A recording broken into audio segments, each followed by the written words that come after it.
We are a professional regional theater in a small town.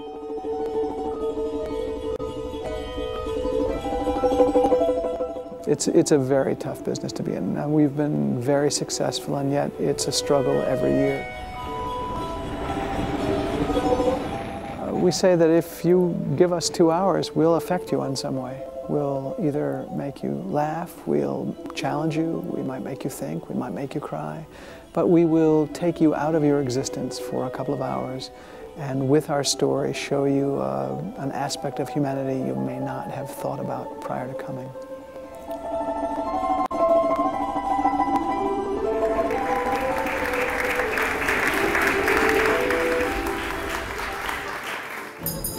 Hammersmith, thank you. We hope to see you soon. Will there be anything else, madam? What was it I wanted? Every company member really puts forward between 40 and 80 hours of work in a given week, and that's across the board. Do you have any Coty L'Amour? Perfume? No powder? Certainly, madam. It's something that we love, but we recognize that that love brings sacrifice, and it's that sacrifice as well as the generosity of people who support the theater that makes it possible.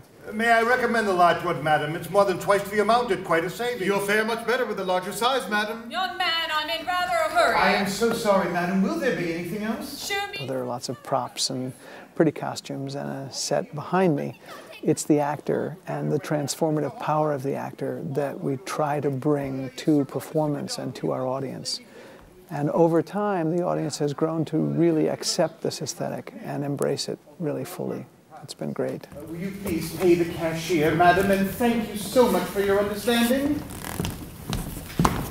There's parfumerie, and parfumerie. Steph, maybe we only need a bow on this end. This play is very seldom done. I believe this may be the 9th or 10th production in North America, including Canada. When you turn to go the first time, turn downstage, not upstage.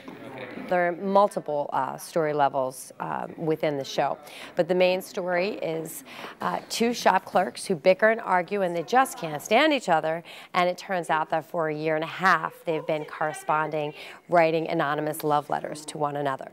It's me, box 520. The other end of the spectrum, an older gentleman who runs the shop, who's been married for years, who may or may not be a workaholic, who may be married to his job, and he finds out his younger wife is having an affair. I'm just trying to help. Like you've been helping with my wife? Get out, you lowlife! Get out of my sight! Get out of here before I kill you! So we watch as the younger lovers discover who they are and discover their brand new love for each other, their very romantic love for each other. And as we watch that, we see the older, more established love that is now going through trauma and tumult, and how these two work it through, and then what they bring and what they teach to the other. I miss her, George. I really love this play, and I've loved it for a really long time, and I've been pursuing the rights probably for about 8 years. And we were denied the rights twice a year for all that time. You bring out the bags, you bring out the box.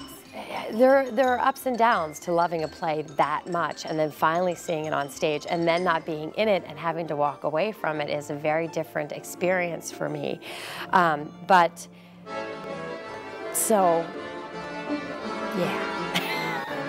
yeah is basically how I think I'll feel. I only made remarks about your feet once, and it was just in jest. Well, there's not much I can do about my feet, you know, any more than you can do something about your, I don't know, nose. Well, in some ways we're different, in some ways we're similar. She's a lot more, she's a lot more hesitant to call people out, and she's really more hesitant to get angry than I would be at some of the things that happen to her. Not that I'm an angry person, but I'm a confident woman in 2011, and this is a woman who's living in 1937, so gender roles are totally kind of different, and how people operate in society is different at that time. She just wants to do her best, and she wants to get all of her work done, and she wants to like check everything off her list in a proper way, And so it's been interesting to find ways that we are similar and ways that we are different. Rachel, let's do this. Let's go get into costume. Let's preset your quick changes if you have any, and you do. I work the box office and work those shifts, but it has that extra special kind of twist on it, because when I talk to the patrons, I can talk to them about the show I'm actually doing and sell the show from a really personal point of view. See, if you don't smile, the cheeks don't get hit just like that. Like this? Okay.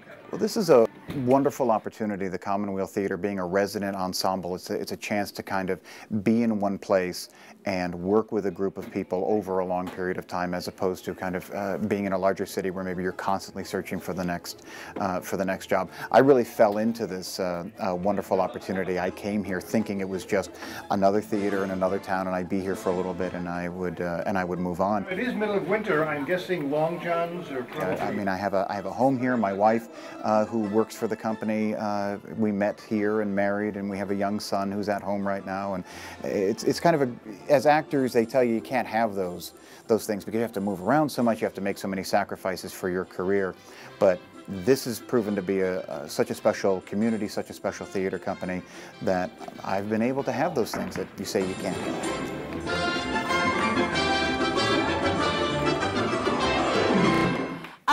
Back at 7, we're going to do a dress tonight. We're going to start probably with working a few of the prop challenges, and we'll look at costumes. And I don't think we'll start a run much before 8. So thanks. Have a good dinner break. Thank you. Well, I have been accused of having really high standards. That's it. Particularly of myself. All right, let's strike it and try it again. Sorry, guys. Can I see him? But I feel, again, going back to that idea that we are a vital part of the community, that there's never a minute or a show or a performance that we can afford to half-ass, for lack of a better word. All right, let's go to places then if we're ready. Thank you, places. Thank you, places. 70% of the people who've gone through our apprenticeship program are engaged in professional theater across the country. Yeah, you guys, that actually works. The model, I think, is very much driven from my concept of how theater should function. That is, a resident ensemble, people working with each other over long periods of time, developing a skill set, developing a company-wide aesthetic, a style, if you will, and totally based in the community and responding to the community and the region in which we live. Good evening, ladies and gentlemen. Thank you all so much for joining us here at the Commonweal Theater for tonight's performance of Parfumerie. I do have a couple of... I think it's our willingness to embrace the notion of theater as service and theater as giving and connecting. He wrote that he loves me more than Romeo loved Juliet. More than Troilus loved Cressida. More than Abelard loved Heloise. And I have returned his love in kind. My body kind of fills with a little bit of pride, and there is a deeply satisfying emotional response, not when the production starts, but at the end of an evening when an audience is signaling with their applause or their laughter or their conversation, the fact that they've spent the 2 hours and that it was worthwhile fills me with tremendous satisfaction.